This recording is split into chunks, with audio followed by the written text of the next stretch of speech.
เราทั้งหลายได้มอบกายถวายชีวิตเพื่อบูชาพระรัตนตรัย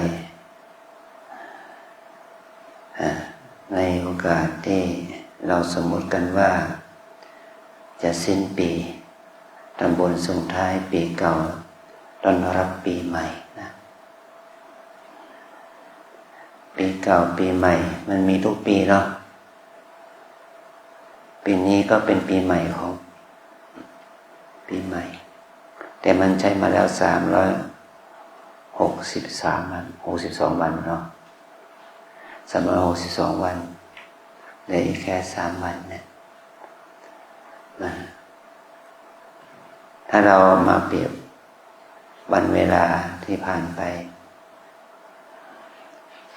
เราใช้วันเวลาของชีวิต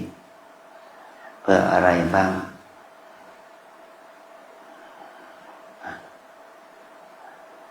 3 วันนี้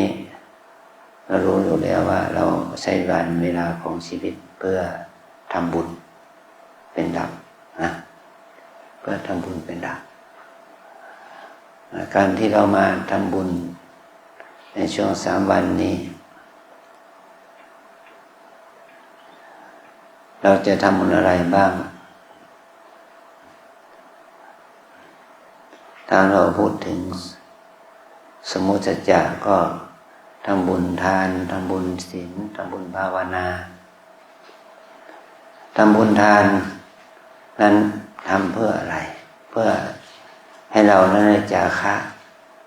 ให้เราได้สาคะสละปัจจัยออกมาทำบุญเป็นการน้ำค่าไฟค่าอาหารทำบุญเหล่านี้เรียกว่าการจาคะอันให้ทานทานนะแปลว่าเป็นการให้บุญศีลก็คือบุญที่เกิดจากอะไรนะเมื่อกี้เราได้สมทานศีล 8เนาะศีล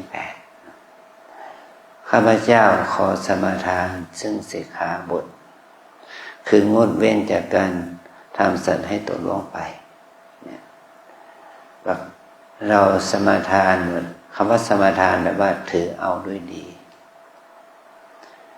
ซึ่งการงดเว้นจากการฆ่าสัตว์นั่นแหละนี่คือเจตนาที่จะทำให้เรามีศีลมีความเป็นปกติของความเป็นมนุษย์เราทำให้กิเลสอย่างหยาบนั้นเหมือนกับว่าเราขัดเกลากิเลสอย่างหยาบกิเลสอย่างหยาบเหมือนกับหัวมันหัวเปลือกหัวมันเราเอาเปลือกเอามันออกแล้วก็เราใช้วิธีอย่างไรก็ต้องใช้มีดปลอกเอาเปลือกมันออกมันก็เหลือเนื้อมันยังกินไม่ได้นะพอกินมันเป็นพิษมันยางมันคันมันเป็นพิษเราอาศัยเนื้อที่ปอกเอาเปลือกนอกไปแล้วเนี่ยเดี๋ยวแต่เนื้อมาลำแดงมาต้มมานึ่งมาทำให้มันสุกนะเนี่ยเราต้องปอกเปลือกก่อนมันก็เหมือนกับว่าเรามารักษาศีลเนี่ยเรามาปลอกพฤติกรรมของเรานะปลอกพฤติกรรมสันดานที่ไม่ดีของเราที่ทำให้เราผิดศีลเราต้องละพฤติกรรมที่ไม่ดีของตัวเราทางกายทางวาจานะให้กายวาจาของเรานั้นสะอาดโดยอาศัยที่ว่าเรามีชุดของโยคีนุ่งขาวห่มขาวมีชุดของพระภิกษุใหม่นุ่งห่มผ้ากสาวพัดมันเป็นเครื่องเหมือนกับว่าเป็นเกราะป้องกันพฤติกรรมทางกายวาจาของที่จะทำผิดพูดผิดออกไปเรียกว่าเราได้สร้างเครื่องมือที่จะรักษาศีลนะมันเหมือนกับว่ายุงมากัดเราเนี่ยยุงบินผ่านมากัดเรามาเกาะเราเนี่ยมันยังไม่ทันกัดถ้าเราอยู่ข้างนอกเนี่ย มันตายทันทีเนาะนี่บีแบบนี้นะนี่คือว่าอยู่ข้างนอกเราไม่มีศีลเลยศีลห้าไม่มีเลยมันก็มีแต่ว่าเราไม่มีเจตนารักษาศีลแต่ถ้าเรามาวัดล่ะยุงกัดเราจะตบอย่างเดียวมันอยากจะฆ่ามันจะเกินละไล่มันไปเสียโมโหก็โมโหมันกัดอยู่นั่นแหละบินว่อนอยู่นั่นแหละรู้สึกว่าการรักษาศีลยากเพราะเราฆ่ามันไม่ได้นะอย่างนี้นะนี่คือเราจะต้องรักษาศีลโดยการที่เรามีเจตนางดเว้นนั่นแหละเป็นการปลอบพฤติกรรมที่เป็นสิ่งที่เป็นกิเลสอย่างหยาบออกไปเนี่ยคือข้อหนึ่งนะข้อสองข้อสามสี่ห้าไปตามลำดับทำให้กายพฤติกรรมทางกายที่ไม่ดีมันก็ระงับได้นะพฤติกรรมทางวาจาที่ไม่ดีที่เราพูดไม่พูดมุสาไม่พูดส่อเสียดไม่พูดคำหยาบไม่พูดคำเพ้อเจ้อนี่เราเรียกว่าจีกรรมสี่เป็นพฤติกรรมที่จะแสดงออกทางวาจาถ้าเรางดเว้นได้มันก็เท่ากับเราสื่อศีลได้รักษากรรมทางวาจาที่เป็นบาปรักษาทำให้จิตเป็นบุญเกิดขึ้นได้อันนี้คือบุญที่เกิดจากการรักษาศีลการรักษาศีลนี่มันเป็นเครื่องขัดเกลาจิตใจที่เร่าร้อนมันเป็นการขัดเกลาจิตใจที่เร่าร้อนให้มีเมตตากรุณาให้มีเมตตากรุณาเกิดขึ้นให้เรามีความรู้สึกสำนึกว่าสัตว์ทั้งหลายก็มีชีวิตสัตว์ทั้งหลายอยู่ได้ด้วยอาหารสัตว์ทั้งหลายอยู่ได้ด้วยการดำรงชีพขันของมันนั่นแหละเราทั้งหลายก็ต้องมาคิดถึงว่าเราเองก็ต้องการมีชีวิตต้องการอาหารต้องการอยู่เป็นสุขต้องการอยู่สบายเหมือนกันเราต้องให้ชีวิตของสัตว์อื่นบ้างไม่ใช่ว่าให้แต่ตัวเองอย่างเดียวตัวเองก็ละมีอะไรหามุ้งหาอะไรมาครอบไม่ให้ยุงกัดหาสเปรย์นะฉีดยุงไม่ให้ยุงมากัดมาตอมอันนี้เป็นวิธีการป้องกันตนนะไม่ให้สัตว์อื่นคนอื่นมาเบียดเบียนนะเจตนาของเราเพื่อป้องกันตัวเองไม่ให้เกิดไม่ให้ถูกเบียดเบียนนั่นแหละนะมันจึงหาวิธีการทั้งหลายเพื่อให้ตนเองเนี่ยมีความสบายหรือว่าปลอดภัยจากโรคภัยไข้เจ็บ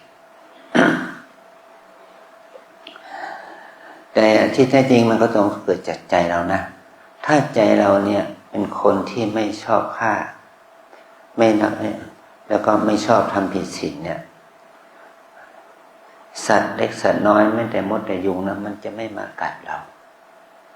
มันจะไม่มาเบียดเบียนเราแต่ถ้าเรามีเวรมีกรรมกับเขาแล้วสัตว์เหล่านั้นก็มากัดเรามาเบียดเบียนเรานะให้เรารู้ถึงข้อเหตุผลอย่างนี้นะเราต้องอดทนที่จะยอมรับสภาพยอมสภาพอย่างคนตัวอย่างนี้แค่ยุงนี่แหละ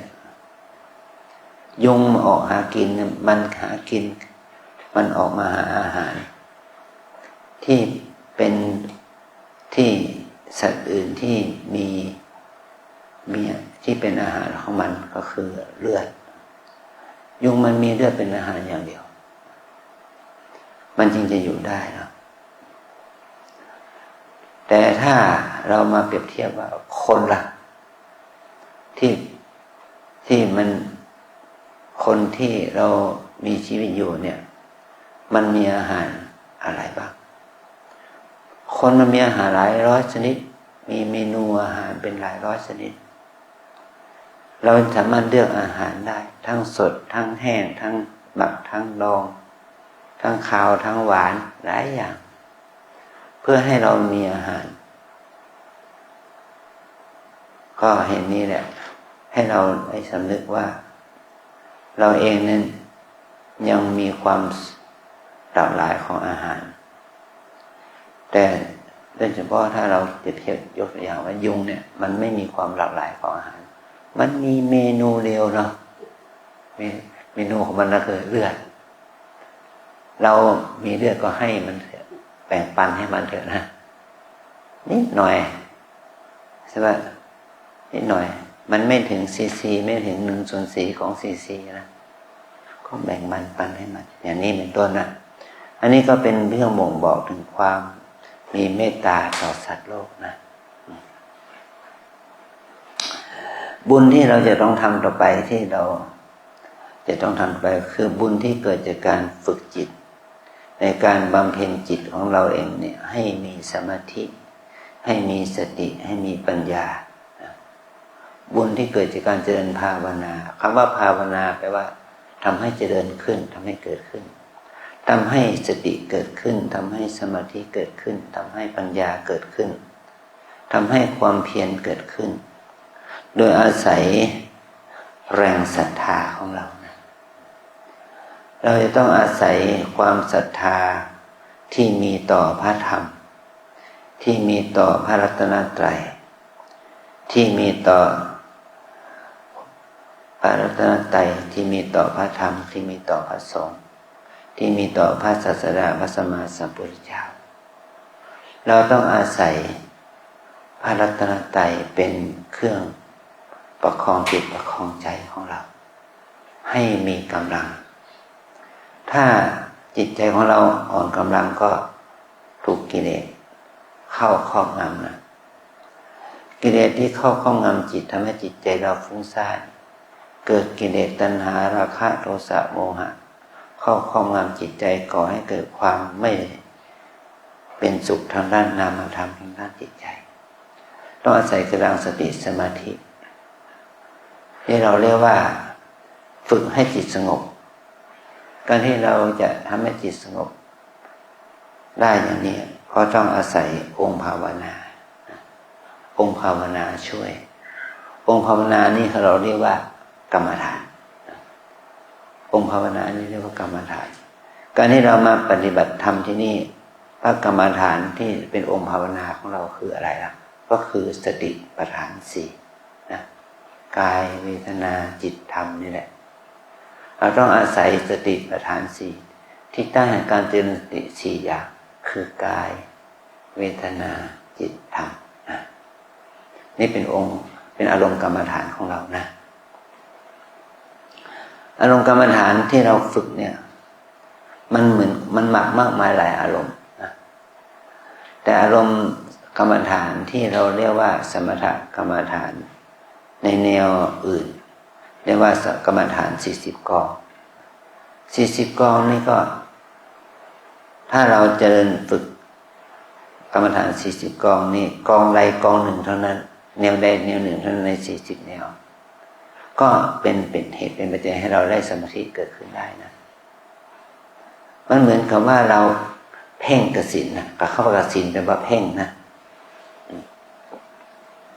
กสิณแปลว่าเพ่งเพ่งสีขาวก็ได้เพ่งสีขาวก็เป็นกสิณได้เอาดอกไม้สีขาวใส่บนพานปักให้กว้างประมาณ1 คืบ 4 นิ้วเอามาเพ่งโอทาตังโอทาตังกสิณังกสิณสีขาวให้จนภาพของดอกไม้สีขาวติดในใจเป็นเขาเรียกว่าได้บริกรรมมนิมิตอุกหานิมิตแล้วก็บริกรรมมนิมิตอุกหานิมิตนี่ก็แล้วก็เพ่งต่อไปจากดอกไม้สีขาวมันผ่ามันแปลสภาพเป็นสีใสสะอาดไม่มีสภาพเป็นดอกไม้หรอกมันไม่มีสภาพเป็นดอกไม้มันก็เป็นอุปฏิภาคนิมิตเมื่อเป็นปฏิภาคนิมิตแล้วก็มันก็จะทำให้จิตเรามีความสงบมีสมาธิสูงขึ้นสมาธิที่สูงขึ้นนั้นกำลังก้าวล่วงกิเลสอกุศลนิวรณ์5ได้ชอบไม่ชอบฟุ้งซ่านรำคาญสงสัยได้จิตใจมีสมาธิแน่วแน่จึงเป็นเหตุเป็นปัจจัยให้เกิด สมาธิชั้นสูงที่เราเรียกว่าฌานจิตก็จะทำให้จิตเราสงบมีสมาธิกำลังของสมาธิมันดีนี่เราเรียกว่าสมถกรรมฐานแต่ถ้าเรามาเจริญวิปัสสนากรรมฐานเราฝึกให้ศีลสมาธิปัญญาขับเคลื่อนไปด้วยกันมันเหมือนกับว่าเอาเส้นได้มาปั่นเป็นเส้นเชือกเอาเส้นเชือกหนึ่งเกลียวก็มาปั่นเข้าไปเป็นเส้นเชือกที่แข็งเหนียวขึ้นเป็น3เกลียวอันนี้ประเภทนามันก็จะทำให้ปัญญาญาณเกิดขึ้นนะว่าวิปัสสนากรรมฐานเนี่ยเป็นกรรมฐานเพื่อให้เกิดปัญญาที่รู้ความจริงของชีวิต3อย่างว่าชีวิตคือกายใจนี้เป็นของไม่เที่ยงชีวิตนี้กายใจนี้เป็นทุกข์เป็นของทนอยู่ในสภาพเดิมไม่ได้ชีวิตคือกายใจนี้เป็นอนัตตาไม่อยู่ในอำนาจบังคับบัญชาไม่ได้นะถ้าเราปฏิบัติอย่างนี้ก็ยากอยู่นะก็ยากอยู่สำหรับบุคคลที่มาระยะสั้นคนใหม่มาระยะสั้นแค่3 วันก็มาเอาบุญบารมีเท่านั้นไม่สามารถที่จะเอามรรคเอาผลได้ถ้าคนเก่าก็ยังค่อยยังชั่วหน่อย3 วัน5 วัน7 วัน10 วันอย่างนี้นะทำให้มันมากขึ้นก็ได้อานิสงส์ผลบุญขึ้นมาในการเจริญวิปัสสนากรรมฐานเป็นการเจริญภาวนาเพื่อให้เกิดจุดมุ่งหมายสูงสุดคือปัญญานั้นจะเกิดขึ้นได้ก็ต่อเมื่อเรามีสมาธิดีมีสติดีมีความเพียรดีแล้วมีศรัทธาต่อพระรัตนตรัยมีศรัทธาต่อตนเองมีศรัทธาต่อวิธีการปฏิบัติโดยการกระทำโดยการลงมือทำให้เรามีสติมีสมาธิมีความเพียรอยู่กับปัจจุบันขณะของกายใจปัจจุบันขณะของรูปนามกายใจนี่เป็นเงื่อนไขเป็นอารมณ์ที่จะทำให้เกิดตัววิปัสสนาญาณมันเป็นแนวปฏิบัติที่องค์พระสัมมาสัมพุทธเจ้าได้ค้นพบเป็นองค์แรกสติปัฏฐาน4พระองค์ก็บัญญัติเอามาสอนพระสงฆ์นะในพระศาสนานี้มีวิธีการปฏิบัติคือให้เรานั้นได้พัฒนาศีลสมาธิปัญญาไปด้วยกันนะถ้าเราได้พัฒนาศีลสมาธิปัญญาไปด้วยกันเนี่ยมันจะก่อให้เกิดตัวปัญญาญาณนะปัญญาที่เรารู้อยู่นะปัญญาที่เกิดจากความจำปัญญาที่เกิดจากการอ่านการเขียนการเรียนการฟังเนี่ยมันเป็นปัญญาขั้นพื้นฐานแต่วิปัสสนาปัญญานะเป็นปัญญาที่เกิดขึ้นจากการปฏิบัติทำไมมันจะเกิดขึ้นกับบุคคลที่กำลังปฏิบัติหรือว่าขณะปฏิบัติเนี่ยวิปัสสนาญาณเนี่ยมันเป็นปัญญาชั้นละเอียดเราจะปฏิบัติไม่ใช่แค่3 วัน5 วันองค์พระสัมมาสัมพุทธเจ้าได้ทรงแสดงว่าวิปัสสนาปัญญานี่มันจะเกิดขึ้นกับบุคคลที่มีอินทรีย์บารมีโดยอาศัยการปฏิบัติวันเวลาปฏิบัติใน7 วัน15 วัน1 เดือน7เป็นจนถึง7 เดือน1 ปีจนถึง7 ปีเป็นอย่างน้อยถึงอย่างนั้นบางทีบางคนก็ยังไม่ได้ผลสำเร็จนะแม้น7 เป็น7 ปีก็ต้องเป็น10 ปี20 ปีจนถึงทั้งชีวิตมันจึงจะเกิดผลเพราะว่าวิปัสสนาญาณวิปัสสนาปัญญานั้นมันเป็นปัญญาที่พระองค์ทรงสอนเรื่องความจริงของชีวิตที่ตรงกันข้ามกับความจริงที่เรายึดถือนะความจริงที่เรายึดถืออะไรยึดถือว่าความยึดถือของเราคืออะไรยึดถือด้วยความเป็นตัวตนยึดถือด้วยความเป็นสัตว์เป็นบุคคลยึดถือด้วยความรู้สึกที่มีความเป็นอัตตาเป็นที่ตั้ง ยึดถือว่าเป็นเขาเป็นเราเป็นคนเป็นสัตว์นี่เป็นความยึดถือที่มนุษย์เราทุกคนไม่ว่าจะเป็นพระราชามหากษัตริย์คนยากคนจนเศรษฐีมีทรัพย์เขาก็ยึดถือกันอย่างนี้เป็นธรรมดานะแต่คำสอนที่พระพุทธเจ้าสอนตรงข้ามกับสิ่งที่เรายึดถือพระองค์สอนเรื่องของชีวิตที่เราเรียกว่ากายใจนี้ที่แท้มันมี2 อย่างเท่านั้นคือกายรูปธรรมและนามธรรมกายใจเนี่ยกายมันคือรูปธรรมใจเป็นนามธรรมรูปธรรมนามธรรมคือกายใจนี้มันจะทำให้เรารู้ถึงความไม่มีตัวตนความไม่มีความเป็นหญิงเป็นชายเมื่อเราระลึกได้รู้ได้อย่างนี้ด้วยปัญญาอันชอบนั่นแหละคือจุดเริ่มต้นของวิปัสสนามันเหมือนกับมีดที่ทื่อหรือว่าที่เขาทิ้งไปทิ้งเสร็จไว้มันมีสนิมเกิดเรามาตัดมาฟันสิ่งอื่นใดก็ไม่ขาดนะแต่เมื่อใดที่เราจับมีดนั้นมารับมาฝนมันเกิดความคมขึ้นมามีดที่คมความคมของมีดมันก็จะเกิดขึ้นแก่เราเนี่ยมันก็เหมือนกับว่าปัญญาที่เรามีอยู่มันทื่อมันไม่คมมันไม่รู้จักกายจากใจมันไม่รู้จักรูปจากนามมันเป็นไปเพื่อชีวิตแค่รักษาแค่กินอยู่ไปวันๆทำงานทางโลกไปวันๆแต่เมื่อใดที่เราฝึกรู้ความจริงขึ้นมาก็มันจะมีความคมของปัญญานะให้ปัญญานั้นรู้ความจริงของชีวิตนะที่เราเรียกว่าชายหญิงที่แท้จริงคือธรรมะคือว่าตัวเรานั่นแหละคือตัวธรรมะหญิงก็ตามชายก็ตามพระก็ตามโยมก็ตาม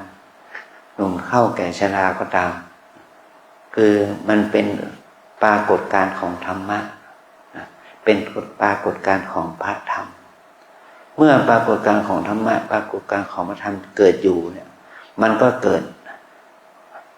อยู่เพื่อให้เรารู้เห็นถึงความเป็นจริงของชีวิตว่าความเป็นจริงของชีวิตคือกายใจนี้มันเป็นของอนิจจังเป็นของไม่เที่ยงเป็นทุกข์และเป็นอนัตตาบังคับบัญชาไม่ได้อันนี้คือเป้าหมายของการปฏิบัติขอยกตัวอย่างว่าถ้าพระเราแม่ชีโยคีเรานะได้มีเจตนามันจะมาปฏิบัติ1 เดือนเนาะ1 เดือนมันจบคอร์สที่วัดลำเบิงสอนแล้วแต่การจบคอร์สของเราเมื่อใหม่ว่าจบการศึกษาเทคนิคขั้นพื้นฐานนะจบเทคนิควิธีการปฏิบัติขั้นพื้นฐานเท่านั้นนะไม่ได้สอนกันว่าคุณจะต้องจบบรรลุธรรมเป็นพระอริยะนะคุณยังไม่ถึงคุณยังไม่ได้แม้ว่าคุณจะปฏิบัติจบคอร์สแล้วคุณจะต้องต่อยอดเอาไปปฏิบัติต่อในชีวิตจนตราบใดที่คุณยังมีกิเลสอยู่นั่นแหละคุณยังปฏิบัติไม่จบนะเรายังปฏิบัติไม่จบถ้าเราปฏิบัติแล้วมันละกิเลสได้ละความโกรธโลภหลงได้ละความเห็นผิดคิดผิดได้ละความสงสัยลังเลใจในพระรัตนตรัยได้อันนั้นก็ยังปฏิบัติไม่จบได้เพียงแค่ขั้นพื้นฐานของการปฏิบัติตามใดที่หมดตามใดที่กิเลสยังไม่หมดนั่นชื่อว่าปฏิบัติยังไม่จบถ้าเราตายไปพร้อมกับกิเลสเข้าใจว่าตายไปพร้อมกับความเป็นปุถุชนของเราเรายังเป็นปุถุชนอยู่ได้กุศลธรรมได้สติสมาธิธรรมได้คุณงามความดีติดตามไปเป็นอุปนิสัยเป็นไปในชาติหน้าภพหน้าก็ได้อยู่แต่ว่าเรายังไม่ได้มรรคผลติดตามจิตตสันดานของเราไปนะเราจะต้องฝึกขั้นพื้นฐานจบไม่แล้วก็ต้องฝึกให้เราได้ญาณปัญญาให้เกิดขึ้นแก่ชีวิตเรา เราจะทำบุญทำทานเป็นหมื่นเป็นแสนเป็นล้านร้อยล้านพันล้านมันไม่สามารถทำให้เราจบคอร์สธรรมะได้นะใช่ไหมโยมสิตาใช่ไหมคุณจะทำบุญกับฉันสัก100 ล้านฉันก็รับนะนะโยมนะฉันก็รับก็เอามาใช้2 ปี3 ปีก็หมดละเอามาใช้สัก3 ปีก็หมดแล้วตังค์100 ล้านนี่แหละล้านน้ำเปิลเนี่ยหมดไปแล้วเนี่ยเราจะต้องต่อยอดทานและกุศลให้ศีลและกุศลเราสมบูรณ์ขึ้นเมื่อศีลสมบูรณ์ขึ้นก็ต้องเจริญต่อยอดด้วยภาวนากุศลเจริญสมาธิภาวนาให้จิตใจสงบจากนิวรณ์ 5เมื่อนิวรณ์ 5สงบแล้วก็ต่อยอดไปถึงวิปัสสนากรรมฐานเพื่อให้เกิดสติสมาธิปัญญาความเพียรความอดทนจะต้องเจริญขึ้นนั่นแหละคือเป็นวิปัสสนามรรคเป็นมรรคของวิปัสสนาทำให้เราเข้าใจถึงความจริงของชีวิตว่าอันนี้เป็นธรรมชาตินี้เป็นพระไตรลักษณ์ธรรมชาตินี้เป็นอนิจจังทุกขังอนัตตามันจะเป็นปัจจัยให้เรานั่นได้ละความรู้ผิดละความคิดผิดละความเห็นผิดความรู้ผิดคิดผิดเห็นผิดมันก็จะหมดไปจากจิตใจเราความรู้ผิดคิดผิดเห็นผิดนั้นมันเกิดขึ้นขณะไหนล่ะขณะที่ใจยังทำงานอยู่นี่แหละตาเห็นหูได้ยินจมูกได้กลิ่นลิ้นรู้รสกายได้สัมผัสนี่แหละมันจึงเป็นเหตุให้เรารู้สึกได้เห็นว่าเป็นเขาเป็นเราเหมือนกับเราอยู่นี้โยมลืมตาสิโยมเห็นอะไรอ่ะถ้าโยมเห็นคนโยมไม่ได้เห็นถ้าโยมเห็นคนโยมไม่ได้เห็นคนนะโยมเห็นพระเห็นผู้ชายเห็นผู้สูงอายุเห็นคนหนุ่มคนสาวใช่ไหมตาเราจะเห็นอย่างนั้นใช่ไหมนี่เราคือเห็นที่โดยความเป็นอัตตาเนี่ยเห็นด้วยความเป็นคนเห็นด้วยความเป็นสัตว์เห็นด้วยความเป็นสมมุติเรียกขานว่าดอกไม้เห็นด้วยความสมมุติว่าเป็นดอกไม้แห้งดอกไม้สดเห็นด้วยความเป็นสมมุติว่าอันนี้เป็นพระพุทธรูปเห็นด้วยความเป็นสมมุติว่าอันนี้คือพรหมอันนี้คือโต๊ะเตียงต่างเห็นด้วยความเป็นสมมุติว่าอันนี้คือพื้นนะอันนี้การเห็นอย่างนี้เป็นการเห็นแบบมีตัวตนนะเห็นไม่เป็นแต่ถ้าเมื่อใดสมาธิจิตสมาธิปัญญาสติสมาธิปัญญาเกิดด้วยความเป็นอารมณ์วิปัสสนาเนี่ยเขาเห็นสักแต่ว่าเห็นสักแต่ว่าเห็นสักแต่ว่ารู้สักแต่ว่าอาศัยระลึกไม่เข้าไปยึดติดไม่เข้าไปยึดถือเห็นสักแต่ว่าเห็นว่าก็เรามีสติรู้ว่าเห็นแล้วก็มีสติรู้ว่าเห็นแค่สักแต่ว่าเห็นไม่ใช่เห็นดอกไม้นะเห็นดอกบัวหนออย่างนี้ไม่ถูกนะเห็นดอกเบญจมาศหนออย่างนี้ไม่ถูกเห็นก็ตอบว่าเห็นแต่ถ้าเราฝึกใหม่ๆมันก็เห็นเป็นดอกบัวเห็นมันเป็นดอกเบญจมาศอย่างนี้นะแต่ถ้าเราฝึกไปเรื่อยๆเนี่ยจะทำให้เราสักแต่ว่าเห็นก็ข้างโดยว่าเห็นหนอรู้ว่าเห็นไม่เข้าไปชอบไม่เข้าไปยินดีกับมันเขาจะแต่งมันให้สวยยังไงเขาจะพับกี่พับอะไรเราก็สักแต่ว่าเห็นก็สักแต่ว่าเห็นอย่างนี้นะอย่างนี้จะทำให้เรารู้ว่าโอ้มันยากเห็นแล้วเรายังรู้สึกชอบไม่ชอบยุคีที่มาที่วัดลำเปิงครั้งแรกมันก็เห็นหลายอย่างที่เป็นของใหม่สำหรับเรารู้สึกชอบไม่ชอบยินดียินร้ายนะรู้สึก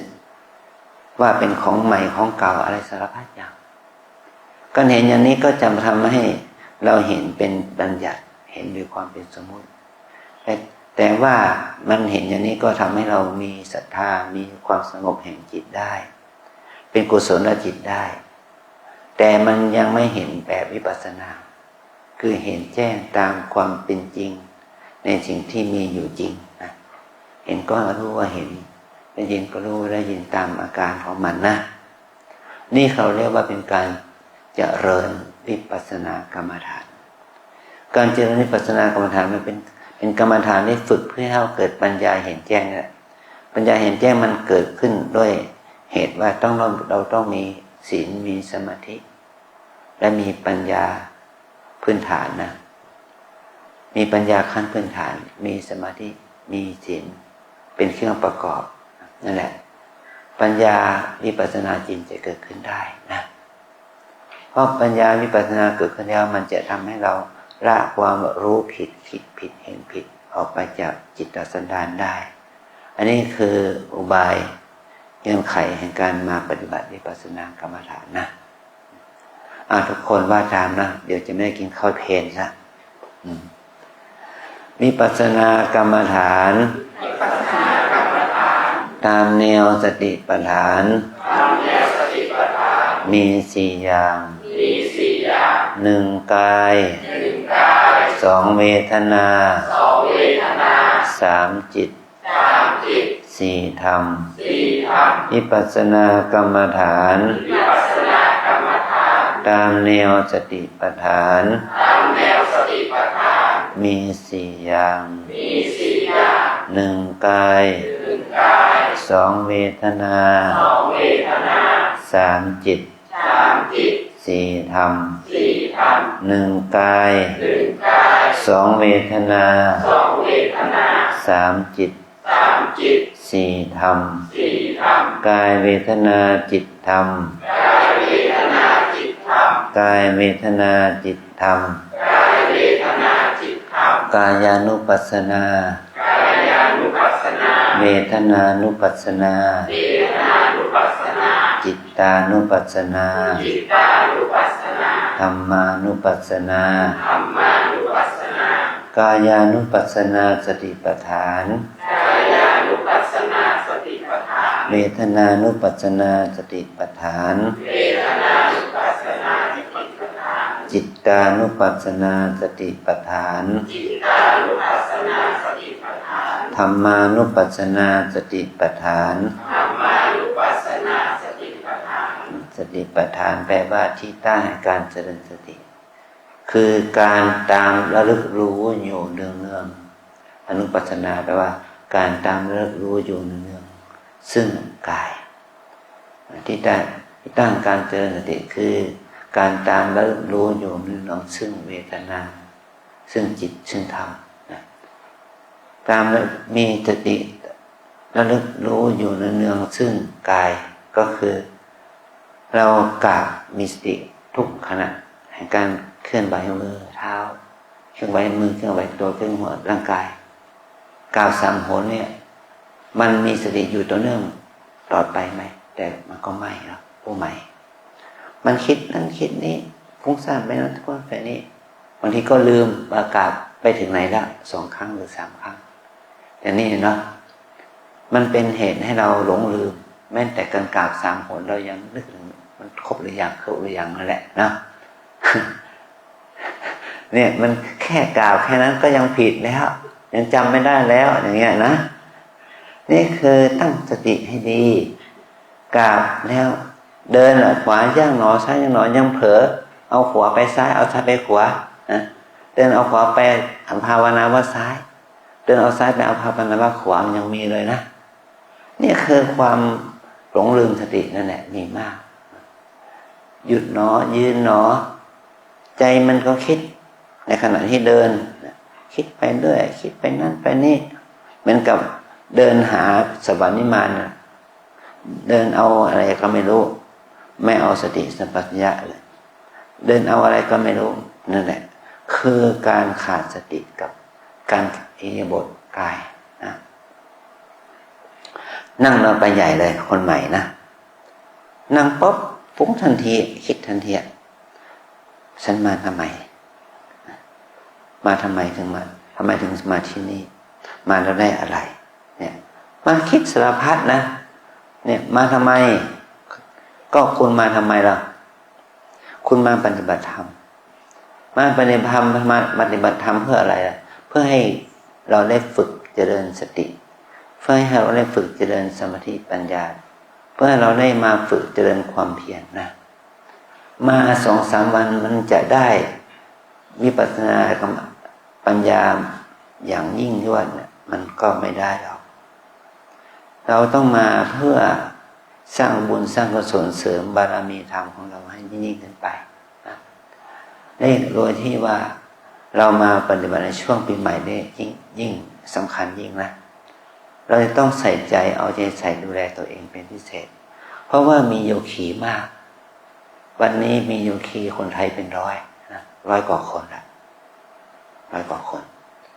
โยคีชาวต่างชาติมี50 กว่าคนและโยคีชายและพระอีกประมาณเดี๋ยวนี้ก็ประมาณร่วม20 รูปคนนะก็โดยที่ว่าวันนี้ว่าเราต้องรับอาคันตุกะที่ไม่ได้เชิญมาเองเนาะมีมาอยู่กับเรามากินกับเราเนี่ยร่วม150 คนถ้าคนไทยเรานะคนต่างประเทศอีกรวม50 คนแล้วนี่แหละเป็นจำนวนร่วม200 คนถ้าเราไม่มีวินัยเกี่ยวกับการดำเนินกับการเป็นโยคีที่ดีมันก็ทำให้เราฟุ้งซ่านคิดนึกคุยกันเสียงดังสารพัดอ่ะเราต้องอาศัยการกินการอยู่การดำเนินชีวิตเพื่อเจริญสตินะไม่ต้องถามกันไม่ต้องคุยกันมากป้ายงดพูดไม่ใช่เข็มขัดกัดสบายนะป้ายงดพูดเพื่อเตือนใจเราให้เราเงียบให้เราสงบให้เรามีข้อศีลข้อวัดที่ดีนะนี่คือฐานกายเดินอย่างมีสตินั่งอย่างมีสติยืนอย่างมีสติทานข้าวอย่างมีสติไปล้างถ้วยล้างถาดอย่างมีสติแล้วก็เราก็เดินจงกรมนั่งสมาธิไปตามสภาพของเรานะถ้าโยคีที่ได้กุฏิน้องดาวพยายามปฏิบัติที่กุฏิน้องดาวนะถ้าโยคีเก่าขอให้ปฏิบัติในกุฏิน้องดาวโยคีใหม่มาวันแรกมาวันนี้ก็ให้มาที่นี่ตอนบ่ายแต่ตอนค่ำหลังทำวัดก็ให้มาปฏิบัติธรรมที่นี่เพื่อจะได้ปฏิบัติด้วยกันนะแล้วในชนนี้นะเรามีโยคีมากก็อาจจะใช้อาคาร2 ชั้น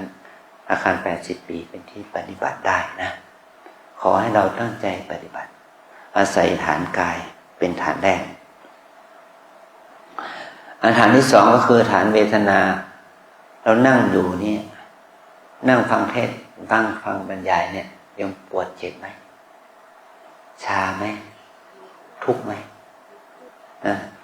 ทั้งทุกข์ทั้งปวดทั้งเจ็บเนี่ยคุณมาเอาอะไรมาเอาปวดมาเจ็บมาเอาทุกข์เลย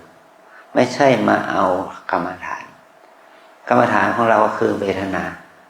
ปวดเจ็บชาเหน็บเมื่อยขบให้มีสติกับเวทนาหมายความว่าเอาเวทนานะเป็นที่ตั้งของสตินะดีใจเสียใจหัวเราะร้องไห้ก็ให้มีสติการที่เรามีสติเพื่ออะไรเพื่อระงับดับความชอบไม่ชอบโลภะโทสะโมหะออกมาจากใจได้นะแต่ถ้าเรา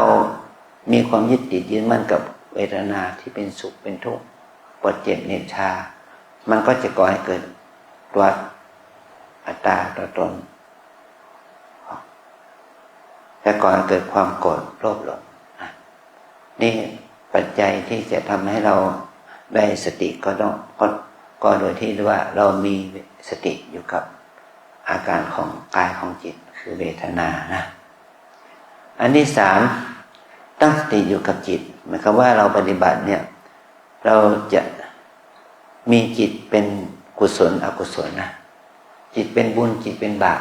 จิตดีจิตชั่วมันจะเกิดขึ้นนะคิดหนอฟุ้งหนอกังวลหนอนะรวมไปถึงว่าได้เห็นได้ยินกลิ่นรสสัมผัสมันก็เป็นเหตุเป็นปัจจัยให้เรารู้สึกชอบไม่ชอบฟุ้งซ่านรำคาญสงสัยโลภโกรธหลงเกิดขึ้นนะความยินดียินร้ายก็จะเกิดขึ้นกับตาหูจมูกลิ้นกายใจที่สัมผัสสัมพันธ์กับอารมณ์อันนี้เราเรียกว่าตั้งสติอยู่กับธรรมคำว่าธรรมนี่หมายถึงว่าสภาวะธรรมที่เกิดขึ้นทางตาหูจมูกลิ้นกายใจสุขทุกข์ดีใจเสียใจ มันเป็นนิวรณธรรมสังโยชน์กิเลสทั้งหลายอกุศลทั้งหลายมันก็เกิดที่ตาหูจมูกลิ้นกายใจยินดียินร้ายมาจะเกิดขึ้นที่ตาหูจมูกลิ้นกายใจ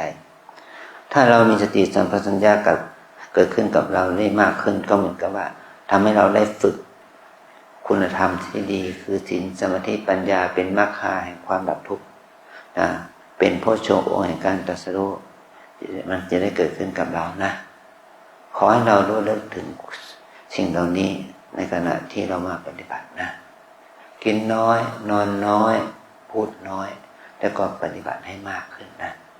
เอาใจใส่ดูแลตัวเองสำหรับคนใหม่ก็เดิน15 นาทีนอก15 นาทีสลับกันไป